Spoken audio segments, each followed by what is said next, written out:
Hi everyone, welcome to the September 22nd edition of the TimeformUS Pacecast. I'm David Aragona, and I'll be joined very shortly by my co-host, Craig Milkowski. This week on the podcast, we're going to take a look back at last weekend's racing from around the continent, really, as we have racing up at Woodbine. That is really the focus. They ran a trio of Grade 1 races up there over the weekend. The feature was Saturday's Woodbine Mile, which was upset by Starship Jubilee. They also ran the Singspiel on Saturday, and a couple of Grade 1s for the 2-year-olds on Sunday. Then we'll go down to Belmont to talk about the one Grade 1 race that they ran there last weekend. That was the Belmont Oaks, won by the foreign shipper Magic Attitude. And we'll wrap up the show by mentioning a race from Monmouth Park and one from earlier in the week at Kentucky Downs before they closed out their meet in mid-September. But Craig, let's start up at Woodbine. A real feel-good story as Starship Jubilee was able to upset this Woodbine Mile. I know we both were a little bit skeptical, maybe you a little more than me, about whether or not she could step up and take on the boys. But the way that it played out, she just kind of had to run her best race to win because nobody else stepped up.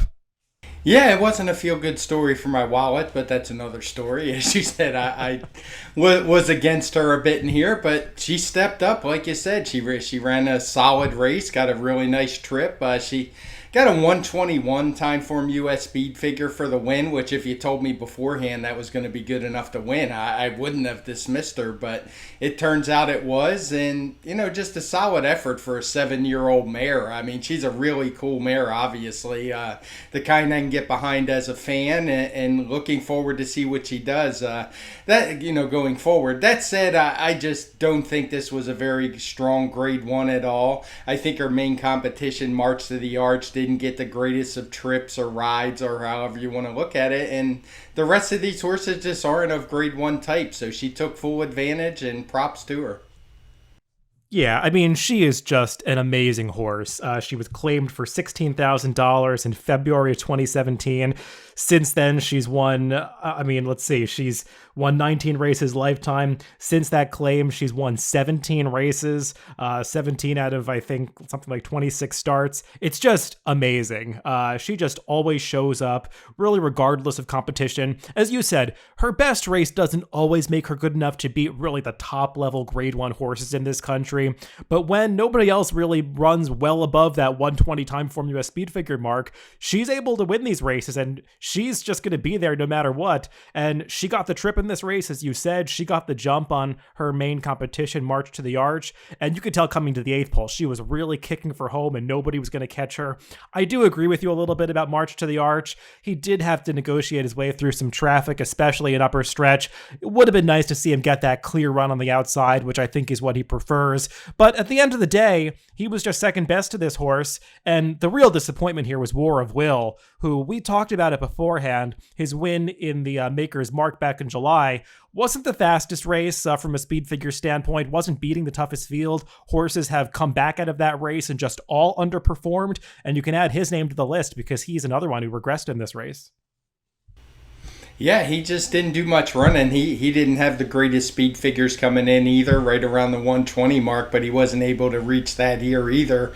I was a little surprised he wasn't closer up. The pace wasn't all that fast. We had the first quarter, I think, was even coated in blue, but he was just a little far back and wasn't able to make any kind of run. I think his best weapon is to be up close, but again, I'm just not sure he's a Grade 1 turf horse, and I suspect he'd probably be better on dirt, but I'm not sure what they're doing with him, to be honest.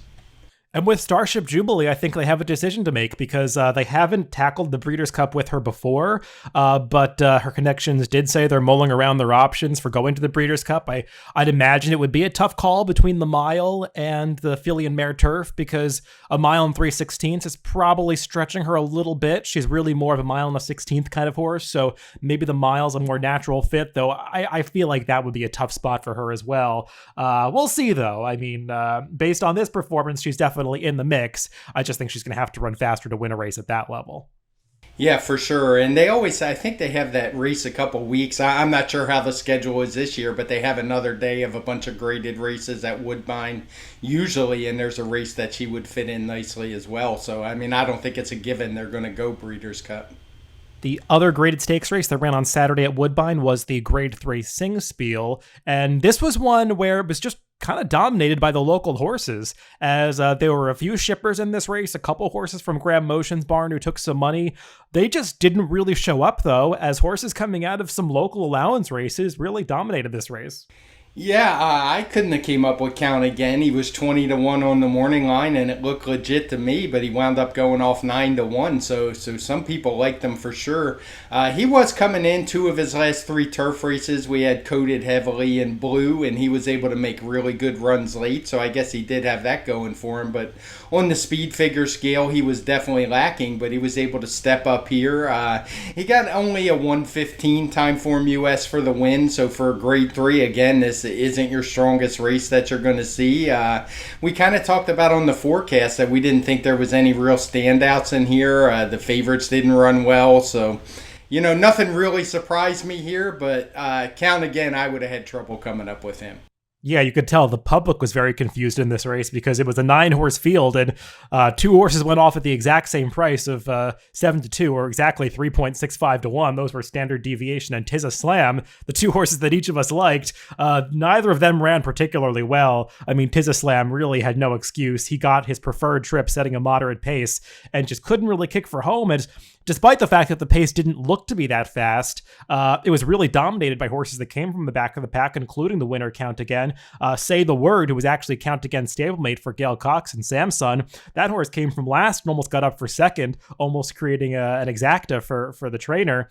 But as you said, low speed figure, really fitting that grade 3 Canadian rating. I just don't think these are horses we're going to see at that second big festival of Woodbine graded stakes racing that you referenced in October when they run the Canadian International. I don't think we're going to see any of these horses running in there. Let's move on to Sunday's card at Woodbine, where they ran a pair of Grade 1 races for the 2-year-olds, the Summer and then Atalma. Both of these races typically produce starters for the Breeders' Cup Juvenile Turf and Juvenile Fillies Turf. Beginning with the race for the Colts and Geldings, Gretzky the Great and Ready to Repeat, they were the 2 major players from Woodbine coming into this race, and kind of like in the Singspiel, they dominated their horses that were shipping in from New York, as the 2 horses coming out of that maiden race, American Monarch and Secret Potion for Chad Brown, they both didn't produce their best efforts here, and Gretzky the Great got the better of Ready to Repeat. He's the one of the 2 that seemed to really relish the stretch out to a mile. Yeah, he did. He got a nice 96 TimeformUS speed figure, which is a career best in his short career so far.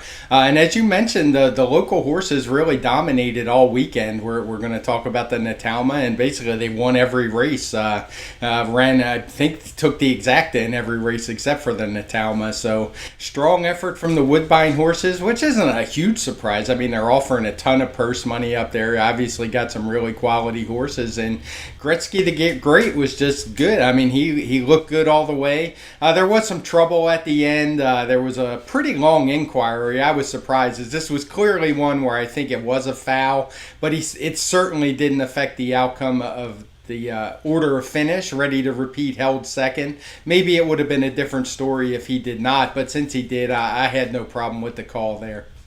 Yeah, I thought that was a pretty easy dismissal. As you said, I mean, the jockey on Gretzky the Great, Kazushi Kimura, he did come over, and maybe that's the kind of thing that you give the rider days for if you think it's that egregious, but it obviously did not change the order of finish. Gretzky the Great was an easy winner of this race.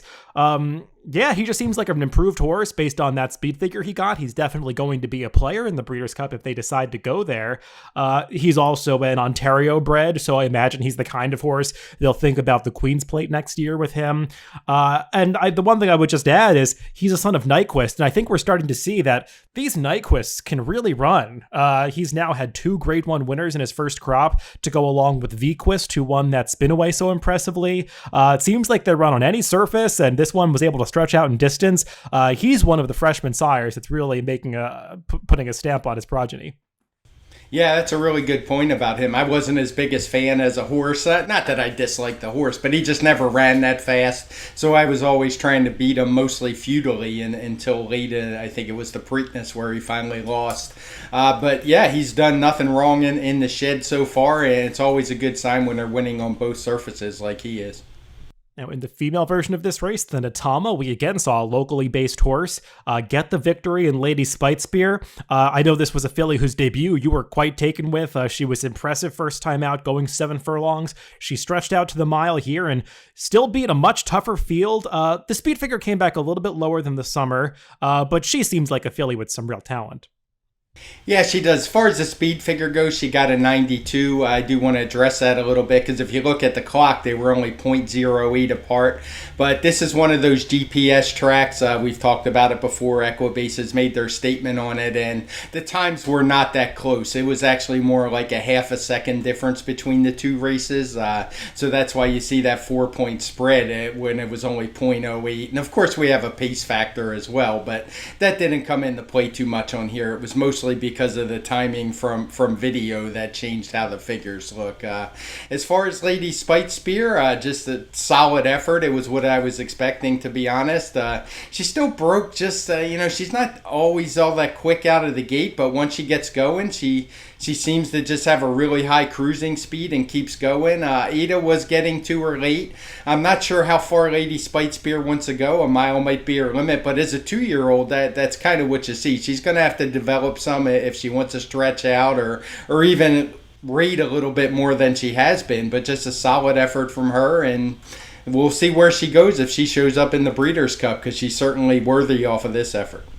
Yeah, I mean, you have to like everything you've seen from this filly in her first couple of starts, and she certainly got the mile distance here. Like, she's not going to mind a little bit of more distance, or certainly stretching out around 2 turns. I mean, Alda came to her late and looked like she was going to be a threat, and Lady Spitespear really dug in under encouragement to turn that foe away. Her damn Lady Shakespeare, she could certainly run all day. I think in her last couple of starts, she won the Bewitch and the New York stakes in New York. I mean, those were going 1.5 miles and 1.25 miles, so there's plenty of stamina on the bottom side of her pedigree. So she's going to have to run faster in the future to really compete against the top graded stakes horses in the United States, assuming she goes to the race like the Breeders' Cup. But she definitely has promise, and I think more distance is not going to be a problem. Let's move down south to Belmont Park, where, as I mentioned, the one Grade 1 race that they ran last weekend was the Belmont Oaks Invitational on Saturday. This race typically run back in July on that Stars and Stripes card, which obviously everything was different this year, so it was moved to mid-September, and didn't draw the strongest field. We talked about it on the forecast last week. There are just a lot of stakes races for 3-year-old fillies at this time of the year, and many of them went in different directions. And I think give credit to the connections of Magic Attitude, who made a purchase earlier in the year, I believe, when she was racing over in France, obviously targeted this race, and they made a good selection in picking this one out because it didn't come up that strong, and she was just better than the American horses based on her French form, and she proved it. Yeah, she did. She won this race with complete disdain, if you ask me. I mean, she just sat off what was a pretty moderate pace. We have one of the fractions coded in red, but I don't think it was really all that hot of a pace up front. And she just sat in last, and when the time came, tipped out and blew them away. She got a 112 TimeformUS speed figure, but I would have no problem if she was the racehorses that were running, even close to the 120 mark, thinking maybe she could get there, because that's how easy it looked. Now, like as you said, it wasn't the strongest field. We had Antoinette, who had won that race at Saratoga last time. She set the lead pretty easy, but she was able to run her down, and I just want to make the point that it's a much better race than the number would indicate for the winner, in my opinion. Yeah, I actually needed this horse for a little bit of a score early in the day on Saturday, and it's just kind of nice to watch a race and know that the horse that you really need looks like a winner every step of the way. And if you could see even coming around the far turn, Javier Castellano just had a ton of horse underneath him, and as soon as he asked her for run at the quarter pole, she just shut the door on this field. We'll see if she faces a tougher field, how she stacks up against them. I know they've talked about a race like the QE2 Challenge Cup at Keeneland, maybe if they wheel her back quickly in there. I wouldn't mind them striking while the iron is hot, because she's had a pretty soft season so far. I think this is just her 4th start of the year in 2020 after racing 3 times over in France. But she obviously has some talent, and I'm not going to be surprised if she can be competitive against the tougher field. On opening day at Belmont, which was this past Friday, they just ran one stakes race. It was that Marathon Dirt Division. This is the Miners' Mark. I think this race was rebranded from the Grand Prix something. I'm not going to remember what the name was last year, although I got a chuckle out of it. But it's the Miners' Mark this year. And Danny California, who is a New York bred, had been running in mostly mile and an eighth races against Allowance Company recently. They decided to stretch him out in distance to the mile and a half, and he got the job done over some proven faces at this level like You're to Blame and Rocketry, who just both are on the downside of their best form at this point. But I do think we have to talk about the situation with Danny California's trainer, as he just seems to be improving almost every horse in his barn. Yeah, he's winning with everything. I mean, I've gotten some grief on Twitter because I'm not calling out guys like him. And I just want to say I have no idea what he's doing to make horses run fast. It could be perfectly legit, so that's the kind of thing I don't like to speculate on.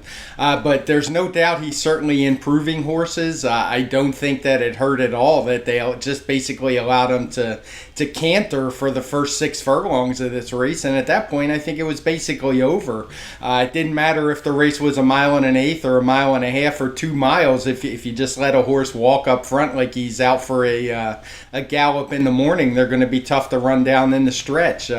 He got a 114 TimeformUS speed figure for the win. He was able to outkick You're to Blame, who was the one closest to him, and no real surprises for me. Rocketry, I'm not ready to write him off yet. He did get beat pretty handily in here, but if I owned Rocketry, I think I'd invest in a rabbit for these races, because I think he could return to form if he would ever get some pace, but that just never seems to be in the cards because those kind of horses don't enter these races. Yeah, it feels like some people on social media think that it's our jobs to be investigative reporters and uncover anything nefarious going on in horse racing.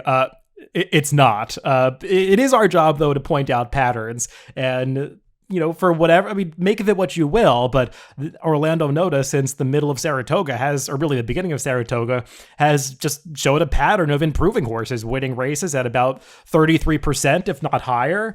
And a horse like Danny California, his PPs kind of show how the barn's been going lately, because he was a horse that was picking up checks in allowance races at the New York bred level, and he's now won 3 in a row, improving progressively with every start. As you said, the improvement in his speed figure here probably can be attributed to the fact that he did want to run all day and he got to set an extremely slow pace. That's always going to help horses. And also, his 2 main rivals, they didn't really show up. You're to Blame had no excuse. He was right on top of the slow pace and just could not outkick Danny California. Rocketry, I hear what you're saying about the rabbit. It just kind of feels like Rocketry can't run anymore.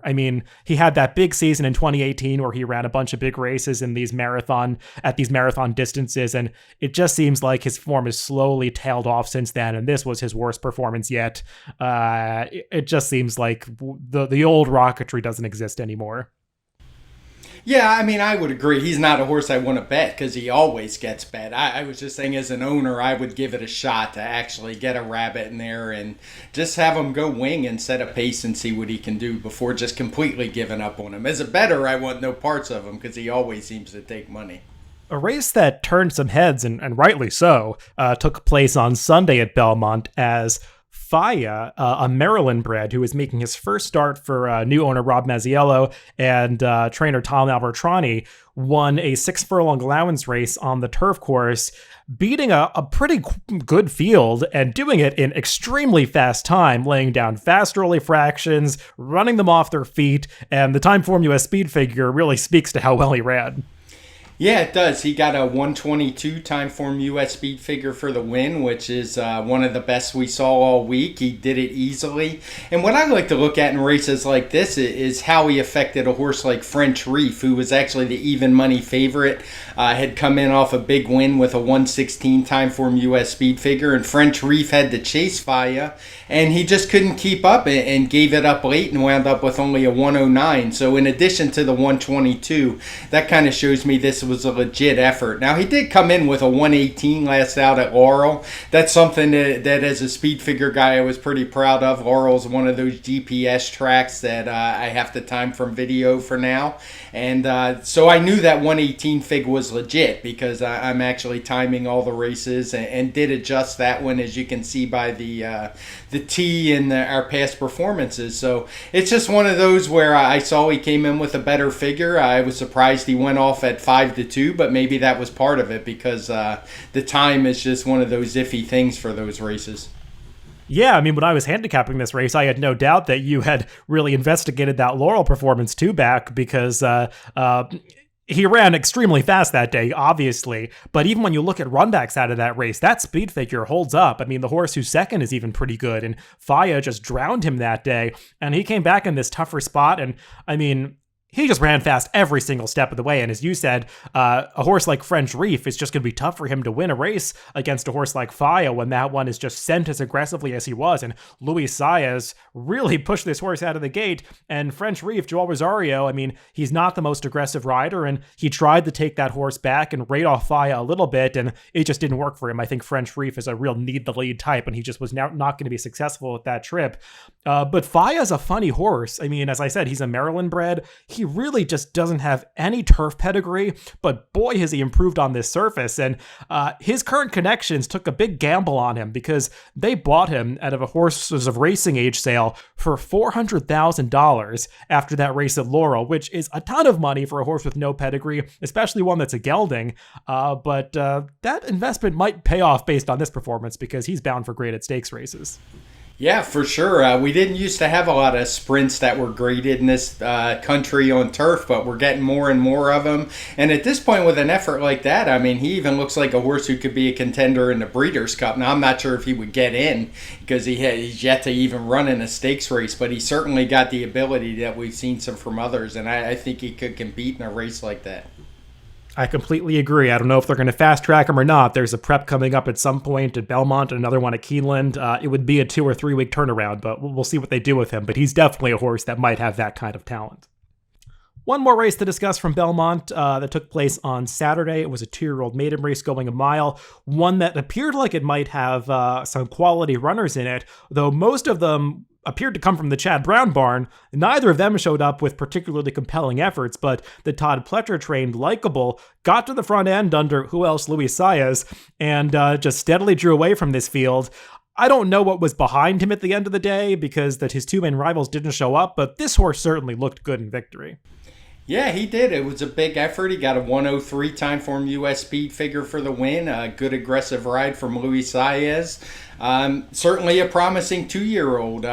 We don't see a lot of horses running 103 at the mile this time of year, although I'm still getting a little confused thinking it's earlier than it is because the 2-year-old's got a later start. But I'm going to give him a little extra credit for that because everything got started a little later and think this horse is going to be a serious runner. There was nothing I saw on Saturday that would make me think otherwise because he just destroyed this field. Yeah, I mean, he won so easily, he really didn't even have to be asked for his best because the race was obviously over at the quarter pole. Both Chad Brown horses were under rides and not going anywhere, really losing ground to Likeable at the end. Yeah, I was a little surprised by this result because I was not that taken with Likeable's debut at that off-the-turf race at Saratoga. I just thought that was kind of a lackluster performance, but he obviously improved on the stretch out. He's Bifrosted, who was a very versatile horse. He's a half-brother to Dawn the Destroyer, who was a sprinter miler type. So we'll see how far this horse ultimately wants to go. But he was definitely best on this day. Yeah, and that's a race that you mentioned. It was an off-the-turf race, and it didn't come back with the greatest figure. But Likeable's the first horse to run back from it. He improved quite a bit, so I'll certainly be keeping an eye out of the other horses that ran well that day. Yeah, I do want to say, Engrave, who was third in here, he was the big favorite. He was coming out of a race that came up reasonably fast at Saratoga, one that looked like it might be one of the best maiden races that was run at Saratoga, won by Calibrate. And we've seen a few horses come out of that. One of them won on the turf, a couple others disappointed. But you do want to pay attention to how horses run back out of some of those maiden races that featured a lot of first-time starters, because sometimes a few might be stronger than you initially thought, and others might be weaker than you initially thought. So you definitely want to pay attention to how those runbacks do.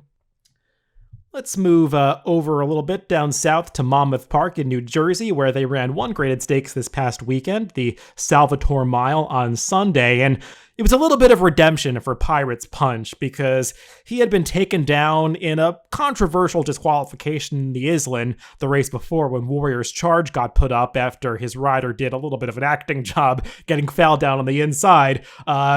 Wasn't any drama in this race because Pirates Punch, he stalked a fast pace, but he really shut the door on this field at the top of the stretch and won in decisive fashion. Yeah, he's a horse. I agree with you 100%. I think we talked about it. It was a bad DQ last time, but he's a horse who's run some big speed figures in the past. I seem to remember in Louisiana running like a 126. I don't have the official. My assistant is doing Monmouth for Sunday, but I think it's going to be in the 123 neighborhood. Certainly impressive. I like that he was able to raid off the pace a little bit in here, which he hadn't done in his big figure wins before. So just a really nice effort from him. I do think Top Line Growth is another horse, the runner-up in here, who has some promise. He had shown a lot of promise as a 3-year-old before being laid off. He came back with a win at Laurel and was able to kind of reproduce that form here. So I think there's plenty of good things coming from him for trainer Kelly Rubley as well. Good effort from the top two. I think he's being pointed to the Breeders' Cup Dirt Mile. I don't know if I'd love him in there, but he certainly earned the chance. Yeah, I think this is a horse that certainly, he deserved a grade 3 victory because as you said, he had been running speed figures that kind of put him in that category for a while, hadn't found the right spot yet. Well, you could argue he found the right spot last time, but now twice in a row, he's showed up in these races and shown that he's the best horse. So I think he belongs in a race like that. I don't know if, as you said, if I'd like him in a race like that, but it's definitely the logical next step for him. And I think he deserves credit for surviving what was a pretty fast pace in this race. Wind of Change just ran off on the front end and Pirates Punch was in close attendance and reeled him in and the closers just couldn't get to him late. So nice performance. One more race to cover on this podcast, going all the way back a week to last Tuesday at Kentucky Downs, their final week of racing there. One of the biggest races they ran during that weekday portion of the card was the Music City, a $400,000 race for the 3-year-old fillies in a turf sprint. The big favorite coming in was Kamari for Wesley Ward, who I think had been entered in like 7 different races over the past couple of weeks. Wesley Ward finally decided to run her in this Music City, and she didn't show up with her best effort. She was a little disappointing, finishing 3rd, as the California Invader Lighthouse put forth a career best effort to win this one. Yeah, it was a big effort. She got a 120 TimeformUS speed figure for the win. I will note this is another track where we're doing video timing. Kentucky Downs, they added the new GPS. And in this case, the GPS is a pretty good thing because Kentucky Downs has notoriously been tough to time. It's still not perfect. It needs some work. I don't trust the fractions at all. That's why you won't see any pace figures. They are using crazy run-ups, as I believe I mentioned on the forecast. But that's it. They ran a ton of 6.5 furlong races on this day, I think. There were several of them, so I don't have any problem thinking the speed figure's legit. And it's just a big effort from Lighthouse. And I've become a fan because, personally, I think this was the only horse that I actually bet on and won during the entire Kentucky Downs meet. Yeah, kind of not to redboard or anything, but looking back through the past performances, she did have probably the best speed figures in this field, but she went off at 11-1 because, typically when you're handicapping these turf races, you do take class into account, and Kamari had run a couple of races overseas that make her a Group 1 stakes horse over there sprinting, and typically if that class translates to American racing, she's supposed to be better than these horses. But the fact of the matter with Kamari is that she really hadn't run a speed figure in this country that made her a favorite in this race, or the kind of favorite that she went off at even money. So she ran her best American speed or TimeformUS speed figure in this race. That was only good enough for 3rd though, and that's kind of the trouble you get in when you're betting a horse like Kamari at a short price.